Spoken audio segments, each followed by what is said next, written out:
Story 1. I live in a house with 6 people I never talk to and rarely interact with. I have about 4 friends I rarely do things with. I don't talk or interact with anyone at work. Nobody talks or interacts with me at work, home, or outside. I go for a daily walk by myself for about 3 hours. I don't talk to my family because they are not good or nice people. I don't receive birthday or Christmas gifts. I haven't since I turned 16, and I'm 34. If I'm sad, have any problems, or need to talk to someone, there's no one, and there never has been.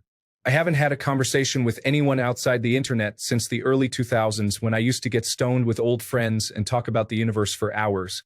I've also never had a girlfriend or been intimate with anyone. The only time people talk to me is when they want something, and when I want something, I'm ghosted or ignored. I'd say I'm quite lonely. It would be nice if I had someone to talk to in my life, but there's just no one, not even a pet, because he died a few years ago. Story 2. Been single my entire life. I am a 32-year-old male.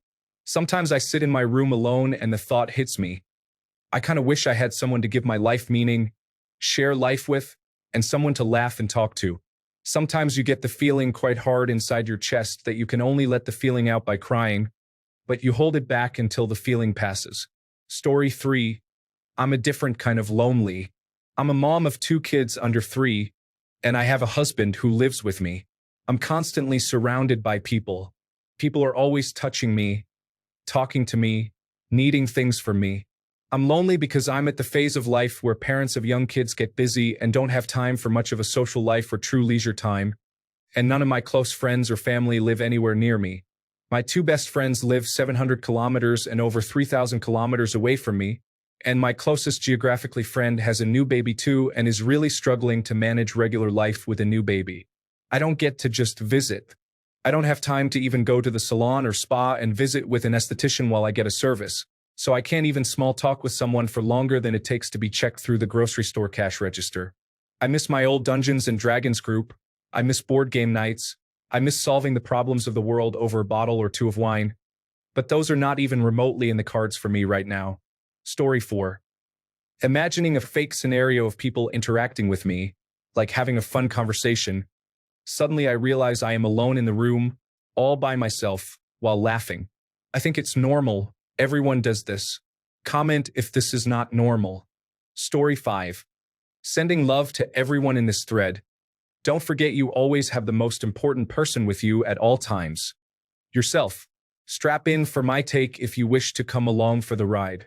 I was in a committed relationship for a long time in which I felt the loneliest I had in my life, outside of my childhood. When that finally ended, I slowly started pouring my energy back into myself, reluctantly at first, but I knew it was needed in order to get myself to where I truly wanted to be. In doing so, more people started showing up in my life without even being prompted to do so or for any specific reason, other than a desired connection with me. Now I feel the least lonely I've felt in my entire life. What you put out comes full circle. Show yourself some love and respect. Acknowledge yourself. When you dismiss yourself by constantly repeating thoughts such as, I am alone, or no one wants to connect with me, you are reaffirming to your subconscious that you don't matter and that you can be easily disregarded not only by others, but by you as well. Of course, your mind will start to believe you really are alone. You won't even acknowledge you. You are the best keeper of your own company. I stopped feeling lonely because I became my own best friend first and foremost. I genuinely enjoy my own company, and rarely am I ever bored. When people see how highly you treat yourself, they will want to connect with you, not just because you inspire them to recognize the importance of acknowledging themselves, but because they also recognize the respect you deserve too.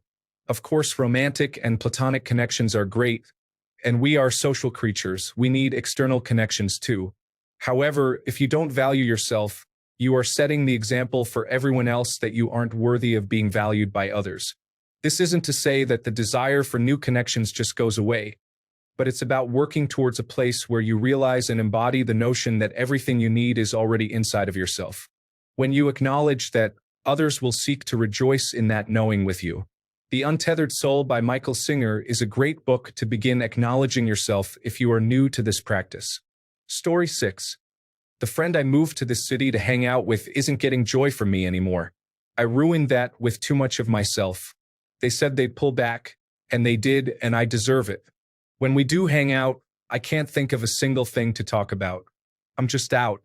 I don't know how to bring them joy anymore. My best friend from high school told a bunch of people about my last attempt, and no one reached out. But also, I find it really hard to trust her. It ruined my coming out. My oldest friend will probably move far away because he deserves the best job for all his hard work, and I won't ever see him again. I tried to make friends, but have failed. I'm weird to them too.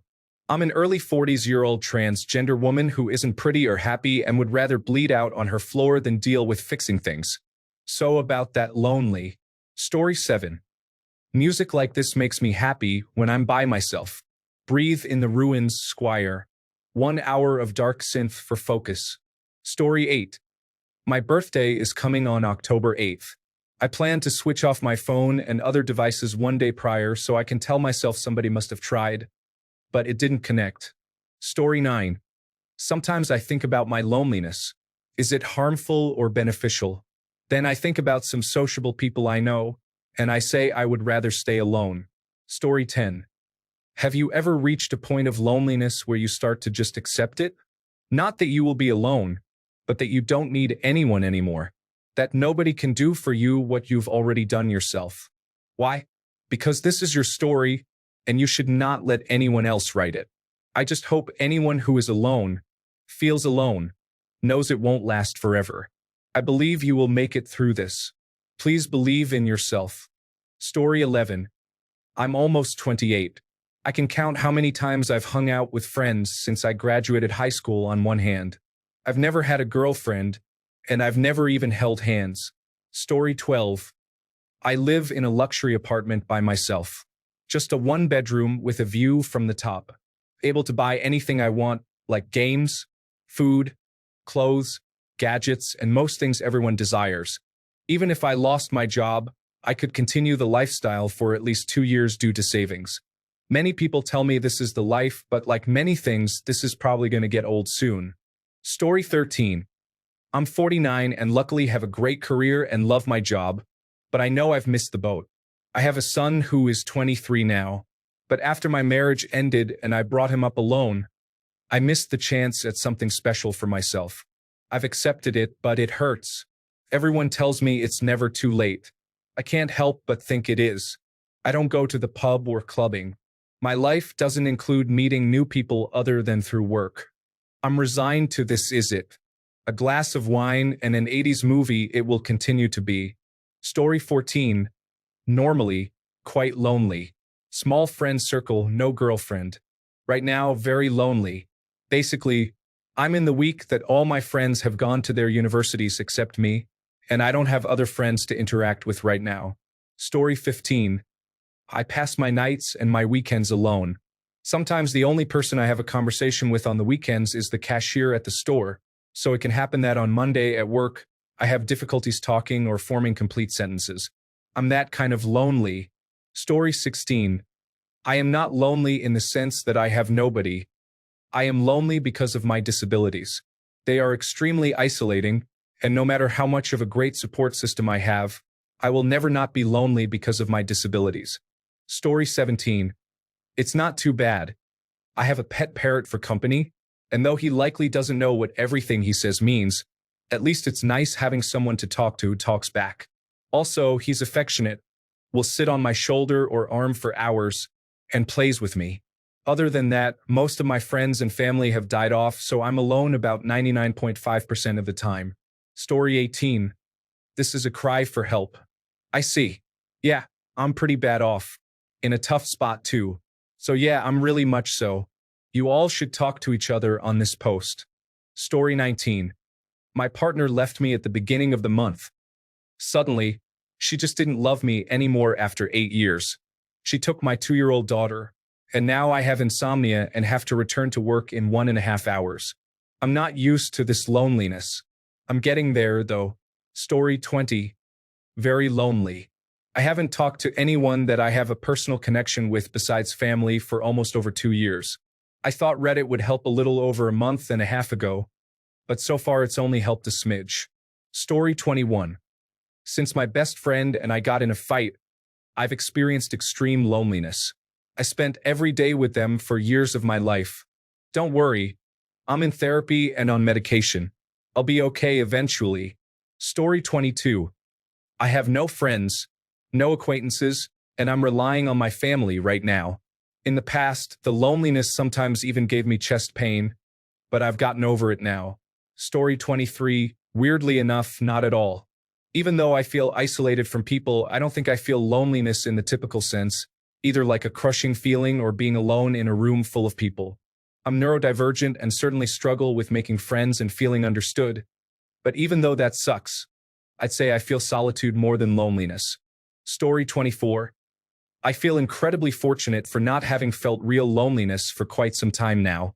My mental health declines often enough for other reasons, but I'm indescribably grateful that my partner and kids are with me and that they are who they are. Story 25. Pretty lonely. My partner is depressed, so I bottle everything up and don't really talk about my problems or feelings with him because I don't want to upset him more. Doing all the mental labor doesn't help either. Story 26. Beyond lonely, the pain is unbearable at times. When my daughter is home from school in the evenings and weekends, I am perfectly fine. She is an awesome, happy kid that I draw with, play board games and sports with. Her mother passed 6 years ago from cancer. I have just not been the same since. Once she goes off to college in 5 years or so, I'm screwed. Story 27. I am very alone. Nobody in this life really cares the way they say they do or the way they promised. I decided today that I am going to be careless with life in hopes that there is a dignified way of me leaving this earth. Story 28. I have an amazing boyfriend, caring close friends, and a wonderful family. I feel content. Not lonely, but still not lonely, if that makes sense. It's easy to feel alone even when you have so many loving people around you because everyone is still living their own life. Story 29. I wrote in my journal yesterday at 3 a.m. since I couldn't sleep, as usual, that I am only seen by the trees and the earth. I can't find any real connection with people. Story 30. Quite a bit, but it's not a complaint. I like my own company and have a routine which I am able to achieve quite well. I am able to give a lot of time to my dog as well. Would I rather not be lonely? Absolutely yes. Story 31. Less and less, despite my continuous isolation in my free time, I just don't feel like I need other people at this point. I had numerous bad experiences and rough endings to friendships. I'm tired of putting my efforts and energy into other people and ending up burned, especially when I can find plenty of ways to be content by myself. It has been a good long while since I have felt really lonely. I have a few very loose contacts that I maintain via the internet, but no local friends, and weird as it may be, I'm fine with it that way. I have no real desire to change anything. Story 32. Socially, not at all, but romantically, there are people who want me, but there are hardly any people that I want. That feels kind of lonely. No one talks about the loneliness that comes with raising your standards. Story 33. Feeling acute pangs of loneliness today. I'm hiding in my room while my roommate, who is awesome, is just in the living room doing some work. Family and friends are just a text away, and I've been in touch with a few of them already today. My sweet grumpy cat is curled up by my side. I feel like I've chatted everyone's ear off already about my most recent romantic disappointment, and I'm recovering from my first traumatic injury at the same time. I'm tired of emotionally dumping on everyone. I'm usually a very positive and supportive person, and it's hard to handle being vulnerable and needing support myself. But it seems to be happening more and more frequently these days. I haven't had a partner in a decade, and although I've tried dating a few times since, the ones that looked promising have all ended with a surprising and painful rupture. One quite recently. On the tails of that, I hurt one of my best friends accidentally, and now we're not speaking. I'm a very loving and giving person, and it's hard waiting to find someone who is willing and able to reciprocate. I'm talked out and touch-starved. I just want to curl up in someone's arms and weep myself to sleep. Story 34. The last date I went on was a few years ago, and it was reconnecting with an ex from decades prior. It had already been a very long time since a date before that, so I went fully in, getting myself all prepped and the place all cleaned up. I bought various things I didn't have in case she wanted to come back to my place, only to find out the hard way that it wasn't a date at all, or at least it didn't go well at all, and I got pretty much ghosted. I realized I had been alone way too long and had turned into a pathetic tryhard. So I just stopped after that and decided that until I can correct that, I need to quit the whole scene before I wreck myself. When I was young, I was such a social butterfly, but all of that eroded away over the years. Don't let it happen to you. Story 35. Damn, this post really hurt. I'm not actually alone, but I feel alone. I have absolutely nothing in common with my wife anymore since we both changed. And even though I have a big family, I have no connection with any of them. I have a lot of friends I miss, but I lost them after I traveled to live with my wife in some other city.